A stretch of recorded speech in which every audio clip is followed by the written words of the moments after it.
arestado sa magkakahiwalay na operasyon ang tatlong lalaking nagtutulak umano ng droga sa mga bar. Nakuhanan sila na mahigit 70 piraso ng hinihinalang ecstasy. Iniimbestigahan ngayon kung may mga artistang parokyano ang mga nadakip na yan at nakatutok si Cesar Apolinario. Unang ikinasa ang buy-bust operation ng pinagsamang puwersa ng QCPD District Anti-Illegal Drugs o DAID at District Special Operations Unit o DSOU sa isang bar sa Pasig City. Ang target nila, si Philip Mendoza Salonga. Pagdating sa mismong bar ay nakipagtransaksyon ng mga otoridad na tumayong buyer. Nang matiyak na hawak na ng sospek ang marked money ay agad sumalakay ang mga pulis. Huli sa aktong hawak pa ng sospek ang marked money, mahigit 10 pirasong hinihinalang ecstasy at ilang plastic na may lamang hinihinalang marijuana. Habang may tropa tayo sa Pasig, another team led by Dumundon went to Tandangsora Avenue near corner Visayas Avenue and consummated the buy-bust. Ito puro buy-bust po ito, kaya ito lahat puro selling and puro ecstasy. Sa area ng Tandansora Avenue sa Quezon City naman, kadil ng otoridad ang kasamahan umano ni Salonga na nakilalang si Edward Nelson Chavez. Ecstasy rin ang in-order kay Chavez, kaya nang matunog ang hawak na nito, ang marked money, agad siyang inaresto. Naaresto rin sa isa pang buy-bust operation ang isa pang target nila na nakilalang si Nathaniel Adrian Cruz. Nakumpiska rin kay Cruz ang mahigit 60 pirasong hinihinalang ecstasy at budol money na ginamit sa transaksyon. Hindi na nakatanggi ang tatlong sospek ng isailalim sa interogasyon ng mga pulis. Si Salonga nag-alibay na bago lang siyang nagtutulak ng ecstasy. Tikman ko lang ho last year, tapos medyo nagustuhan ko lang po. Tapos may nagpasabay. Hindi ko naman po talaga nililinya kasi po chef po ako. Tapos nagpo-promote lang naman po ako ng bar. Nag-MC pa minsan-minsan, nag-host. Pero giit ng pulisya, 1 taon nang nagkakalakal ng pinagbabawal na droga ang grupo ni Salonga. Abot umano sa mahigit 100,000 piso ang halaga ng mga drogang nakumpiska sa grupo. Inaalam na kung may sangkot na mga artista na nakipagtransaksyon umano sa kanila. We believe na ang mga client nito is directly iba dun sa mga operations natin ng mga shabu users, di ba? So ito yung mga well-off or mga, we can say celebrities or we can say, kumbaga nasa upper bracket ng ating society. And we are conducting investigation on the source of drugs of Salonga. Cesar Apolinario, nakatutok, 24 oras. Naaktuhang nagsasyabu sa Pasig ang isang buntis at kanyang mister. Ang panganay nilang anak ay binubugaw pa raw ng mag-asawa sa mga parokyano nila ng droga. Nakatutok si John Consulta. Sa surveillance video na ito ng NBI Anti-Illegal Drugs Division, makikita ang aktwal na pagbatak ng shabu ng mga operator at parokyano ng drug den na ito sa Barangay Pineda, Pasig City. Laking gulat ng mga ahente nang matuklasang ang isa sa mga bumabatak, ang 35 taong gulang na si Alma Castañeda na 7 buwang buntis sa kanyang pang-7 anak. Di na nakapalag ang buntis na suspect at asawa na si Marcos Castañeda Jr. nang pasukin ng NBI. Sa paghahalugog sa bahay, na-recover ang 5 sachet ng shabu, lighter at iba pang drug paraphernalia. 7 months pregnant, into pregnancy, and yet gumagamit ng droga. This is rather very disturbing.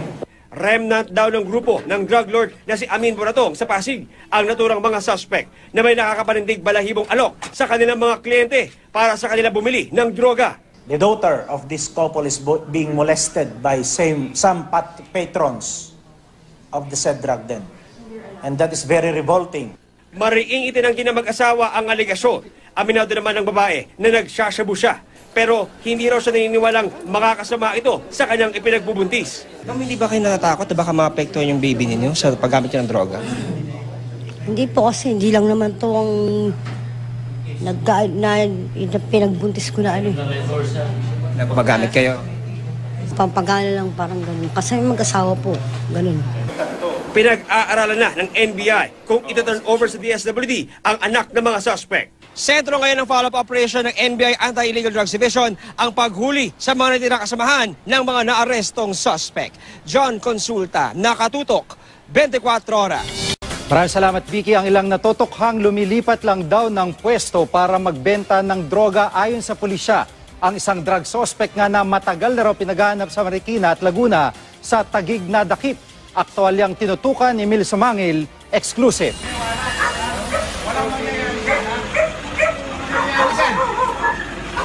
Ito ang aktual na pag-aresto ng CIDG sa suspect na si Eduardo Calumpiano sa Taguig. May karapatan ka manahimik, ha? Hindi po yan nilaban na. Umalis ka dyan. Matagal na raw wanted si Calumpiano sa Marikina at Laguna dahil sa kasong may kinalaman sa illegal na droga. Aside from the actual anti-drug operation na ginagawa natin dito sa Maynila, yung ating pagtugis ay pinapalakas din natin. At ngayon, ayon sa pulisya, sa Taguig naman daw pumutok ang pangalan ni Calumpiano bilang isa sa mga nagpapagalaw ng shabu sa lugar. Binabagsakan sila ng minsan ilang gramo at sila ang nagiging distributor dyan sa Barangay Panam. Hindi naman ako gumagamit. Okay. Hindi naman din po ako nagtutulak. Okay. Ang nangyari po sa akin, may kaso akong dating 20 years na po lumipas. Pagkatapos maaresto si Calumpiano, gumalaw muli ang CIDG para sa isang buy-bust operation. Pagkatapos na maka-score ang undercover police officer ng Shabu, agad na dinakip ang isang owit Tagnipis. Gaya umano ni Calumpiano, si Tagnipis ang source ng Shabu sa Barangay Panam at pinagsama sa Taguig. Panawagan ng pulisya sa mga opisyal ng barangay, i-monitor ang mga bagong lipat sa kanilang mga nasasakupan dahil ang mga natutokhang daw na hindi pa rin nagbago, lumilipat na ng pwesto para magbenta ng iligal na droga. Emil Sumangil, nakatutok, 24 oras. Nauwi naman sa Oplan Tokhang ang pagpapasara sa isang illegal na dump site sa Laguna Lake. Napag-alaman kasi ng mga pulis na may mga nagdodroga raw sa lugar na yun. Nakatutok si JP Soriano, exclusive. Dating sapa ang lugar na ito na bahagi ng Laguna Lake Shoreland. Nireclaim daw ito o tinambakan ng mga construction debris at basura. Sobrang delikado raw ang ginawang dump site bukod sa walang permit kaya illegal. Kaya pinasara ito kanina batay sa cease and desist order na pinalabas ng Laguna Lake Development Authority o LLDA. Pinaalis na rin sa lugar ang di bababa sa 10 lalaking nakatira at tumatayong caretaker ng isang Filipino-Chinese businessman na pinaghahanap na. Ito yung tinatawag na Ilog Tapayan, bahagi ng tinatawag na Laguna Lake Shoreland. Katabi lang nito ang Laguna Lake. Kaya para tayo dito na isang illegal dump site, ayon sa LG ng Taytay ay lubos na nakakabahala at may epekto sa kalikasan. Pumapayag sila na tambakan ng basura ang kanilang mga property para lang tumaas. Yan po ay talagang isang bawal na bawal sapagkat ang basura po na yan ay kakatas at ang maapektuhan po dyan ay ang ating Laguna Lake. At alam niyo naman, ang Laguna Lake is one of the sources of our fresh water. Ganon din, isa yan sa resources ng ating pagkain. Naharap sa iba't ibang environment violations ang may-ari ng lupa, tulad ng paglabag sa Republic Act 9003 o Ecological Solid Waste Management Act kung saan ipinagbabawal sa batas ang open dumping. Pero ang closure operation nagtapos sa Oplan Tokhang. Base sa impormasyon daw kasi ng Taytay Police, may mga pot session ang nagaganap dito. Nang magalugok, may nakitang isang maliit na sachet na pinaghihinala ang shabu. Itinanggi ng isang caretaker ang aligasyon. Hindi lang basura na meron tayong nakuha na sachet rin, maliit lang. Yung mga tinarihan, yung mga pinaggamitan. Wala po akong nakikita dito. Wala po. So walang nagdadrug sa loob? Wala po. JP Soriano, nakatutok, 24 oras. Samantala, 4 na drug suspect ang patay sa umunoy engkwentro sa Quezon City kanina. Aminado ang pamilya ng isa sa mga suspect na nagsashabu ang kanyang kaanak. Pero imposible raw na manlaban ito dahil wala naman daw siyang armas. Nakatutok si Victoria Tulad. Duwag na tao yan, hindi yan maglalaban. Ganoon na lang ang galit nila sa mga pulis na nakapatay sa kanilang kapatid sa umano'y engkwentrong nangyari sa Villa España 2, Barangay Tatalon, Quezon City, kaninang madaling araw. Binawian ng buhay si Richard Hilvano kasama ang 3 hindi pa nakikilalang lalaki nang makipagbarilan umano sa mga pulis. Ayon sa otoridad, nakatanggap sila ng tip na may bumabatak sa bahay ni Hilvano na madalas din daw gawing drug den. Matagal na raw nasa drugs watch list si Hilvano. Pagpunta ng mga tao natin doon, tama-tama yung isa palabas, nakita yung mga tao natin, pinutukan kagad yung tao natin. Kaya nagkaroon ng exchange of fire. Pero tanong ng kapatid ni Hilvano, paano siya makabibili ng baril kung madalas siyang kapos sa pera? Sumasideline nga lang daw ito bilang taxi driver. Wala po kagamit-gamit niya, mamatay na mga anak ko. Hindi yan pwede maglaban. Gumagamit nga po yun. Pero lagi kong pinagsasabihan at tumigil na. Na-recover mula sa mga napatay ang 1 kalibre 45 at 3 kalibre 38. Mayroon din daw bricks ng marijuana at mga sachet ng hinihinalang shabu. Inaalam pa ng mga pulis kung konektado ba sa sindikato ang mga napatay. Victoria Tulad, Nakatutok, 24 Oras. Bilis po natin silipin ang iba pang mahahalagang balita. Sa Pagadian City, nahuli kam ang salpukan ng tumatawid na tricycle at humaharurot na motorsiklo. Tumilapon ang rider na nagalusan pero agad ding nakatayo. Ayon po sa pulisya, dapat daw huminto muna ang tricycle driver bago tumawid sa National Highway. Nangako ng tulong ang tricycle driver na yan na wala rin pala noong lisensya. Sa Ormoc City, Leyte, sapol sa CCTV ang tangkang pagtangay ng motorcycle rider sa shoulder bag ng isang babaeng may edad. Napadapa ang biktima pero hindi naman nahablot ng suspect ang bag. Naospital ang biktima dahil sa tinamong bali sa kamay. Tinutugis pa rin ang suspect. Sadyang pinasabog ng mga otoridad ang aabot sa 6 na toneladang dinamita sa Bagong Bayan, Sultan Kudarat. Ang sundalong may hawak sa control switch, todo iwas para hindi madisgrasya. Ayun, pinaiwas din ang ilan niyang kabaro dahil sinundan ng landslide ang pagsabog na yan. Natagpuan ng mga otoridad ang mahigit 30,000 piraso ng dinamita sa isang abandonadong minahan doon nitong Agosto. Sadyang pinasabog ang mga dinamita para hindi na magamit pa ng masasamang loob. Sa Zamboanga City, nahulikam ang pagsabog ng granada sa istasyon ng pulis. Suspect ang lalaking nakunan din ng CCTV na naglalakad sa tapat ng istasyon bandang 4:00 kaninang madaling araw. Wala naman pong nasaktan sa insidente. Tingin ng pulisya, isa sa mga motibo ng suspect ay ang kampanya kontra droga ng pulisya. Tinutugis na po siya ngayon. Sa Iligan City, isang 81mm mortar ang nakita sa basurahan ng isang street sweeper. Ayon sa rumesponding pulis, nakabalot ang pampasabog sa papel na nasa isang plastic at nakapackaging tape pa. Hindi naman ito sumabog. Inaalam pa kung sino ang nagtapon ng mortar. Mga kapuso nating mamamasyal ngayong long weekend, asahan niyo po ang mas maigpit na seguridad sa matataong lugar tulad ng mall. Patuloy kasi ang pagbabantay ng pulisya para tiyakin ang kaligtasan ng publiko. Nakatutok si Rida Reyes.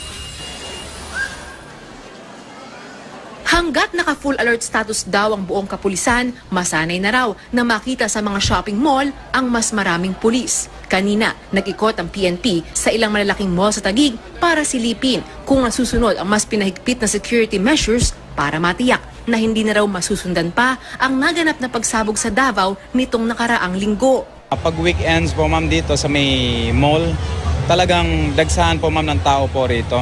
Ang alert natin? Which is doble po ma'am yung alert po ma'am namin dito. Masinsinang sinisilip ang mga gamit. Kinakapkapan din ng husto ang bawat pumapasok. Naka-full alert status man o hindi, asahan na raw ang mas mahigpit pang seguridad na ipatutupad ng pulisya sa mga places of convergence o yung mga matataong lugar na karaniwang ginagawang target sa mga pag-atake. Sa isang security summit kanina, ipinakita ng Taguig PNP Bomb Squad sa mga kinatawan ng mga mall, eskwelahan at pribadong kumpanya ang mga klase ng bombang karaniwang ginagamit. Pag nakikita yung suspicious bags or objects that was left behind, please notify the policemen, pag wala policemen doon, the security personnel so they can notify the police to respond on this. And don't panic. Hindi lang sa mga mall naghihigpit ng seguridad, naka-heightened alert din ang Manila North Harbor, lalo pat 6,000 pasahero ang dumaraan dito kada araw. Dinagdagan natin ang profiling ng mga, lalo na yung mga arriving passengers from the south, no? Because of the situation niya, no? Ininspeksyon naman ng PNP NCRPO ang mga checkpoints sa ilalim ng Oplan Sita sa Metro Manila. Bukod sa mga pulis, may 155 sundalo ring idineploy. There's no reason for us to be alarmed. There's no reason for us to panic. Ang lahat pong ito ay ginagawa natin as preemptive measures para ma-preempt natin or ma-prevent natin yung any spillover na kung anong nangyari man sa Davao City. Magdamagan din ang pagbabantay ng PNP at AFP sa mga checkpoint na ipinakalat sa mga probinsya. Rida Reyes, Nakatutok, 24 Oras. Nauwi sa sakitan ng pagpapaalis sa mga nagtitinda sa bangketa ng Philcoa sa Quezon City. Ang ginigit ng mga vendor, may permit sila at nagbabayad para ng renta sa lokal na pamahalaan ng lungsod. Tinutukan niya ni Bernadette Reyes. Ang bawat mamamayang Pilipino ay may karapatang maghanap buhay. Umaga pa lang kapit-bisig na mga sidewalk vendors para harangin ng mga operatibang mangangahas na tanggalin ang kanilang mga pwesto sa Philcoa sa Quezon City. Pero pagdating ng tanghali, wala nang nagawa ang vendors. Kanya-kanyang tulak ang mga operatiba na mga kukumpiskahing mesa at upuan. Pero di lang mga pwesto ang binitbit. Dinampot din ng vendor na ito.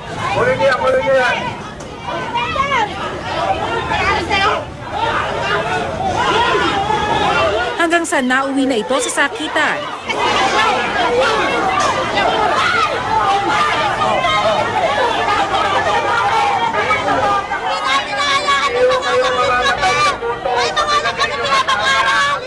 Halos himatayin din sa galit ang tinderang si Nanay Linda. Pero ayon kay Councilor Ronnie Lodovica, chairperson ng Committee on Public Order and Security ng Quezon City, pinapatupad lang niya ang MMDA Resolution 02-28. Nakasaad ditong bawal gamitin pampersonal o komersyo ang mga kalsada o sidewalk sa Metro Manila. Lahat din ng mga estruktura o panindang nasa sidewalk o kalsada, maaaring kumpiskahin kahit na walang notice. Ibalik sa tao ang sidewalk. At yung mga vendors, meron hong lugar na dapat po sila magtinda.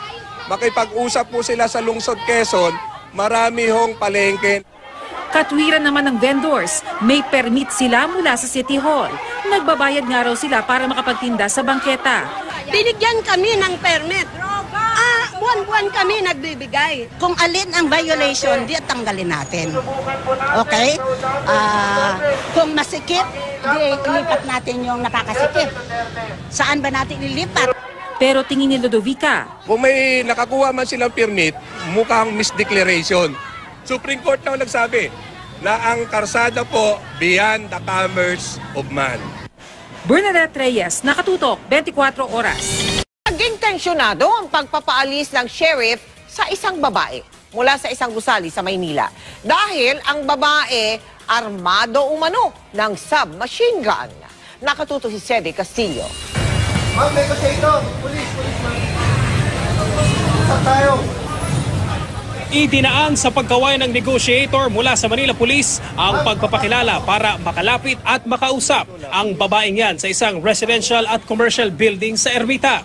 Siya si Rima Balwart Estrada, nagpakilalang may-ari ng commercial complex na yun. Sa isa pang larawan, makikitang tangan niya ang isang hinihinalang Ingram 9mm submachine gun na kahalintulad ng Uzi. Ayon sa pulisya, nag-ugat ang tensyon nang ihain sa babae ang isang court order mula sa Manila RTC Branch 24. Pinapaalis ang ginang dahil hindi naman daw siya ang nagmamay-ari ng gusali. Ejection and during doon sa sa implementation, sa deployment, nandito kami sa area. Then noong in-implement ni Sheriff ay nagkaroon ng resistance si Mrs. Balwars. Nakita natin siya doon sa may loob ng building na may hawak na baril. Nag-grab siya ng baril, then itinutok doon sa mga implementing authorities. Nakarinig tayo ng 2 putok. Nang makalapit na ang negosyador, maaaninag sa video na galit pa rin ang ginang. Mabilis na palibutan ng SWAT ang gusali. Kalaunan, sumuko na rin ang ginang. Humupa na raw ang tensyon nang pumayag na yung suspect na si Rima Balwart na sumama sa mga otoridad for questioning. Pero kinailangan pa rin ng mga otoridad na basagin yung salamin ng building na pinangyarihan ng insidente para raw masiguro na secure yung perimeter. Dahil nung mga sandaling yon, hindi raw tiyak ng mga otoridad kung meron pang posibleng armadong mga tao na manggagaling sa loob ng building. Hinalughog ng grupo ng sheriff kasama ng SWAT ang loob ng gusali pero wala na silang nakitang mga armas. Arestado ang 2 pang lalaki na nakitang may hawak din daw na baril. Naipit ako sa loob, wala akong magawa. Wala akong baril. Hindi po kayo nagpaputok? Hindi ako nagpaputok. Sir, ba't mo kayo pinusasan? Hindi ko alam. Wala. Hindi kayo nanutok, hindi kayo nagpaputok? Wala sir. Sa presinto, naglabas ng sama ng loob ang sospek. Ipinakita pa niya ang mga dokumentong nagpapatunay daw na kanya ang gusali. Dinakip ako, wala akong bitbit na baril. At tingnan mo, may dala ba silang baril dito? Di ba wala? Pero ma'am, nagpaputok daw po. Ang nagpaputok po ang pulis sa labas. Linawin ko lang kasi meron silang pinakitang photo, may video na may hawak daw kayong baril, ma'am. Madali lang nga, koreksyonan yan. Nahaharap ang sospek sa reklamong grave threat. Cedric Castillo, nakatutok.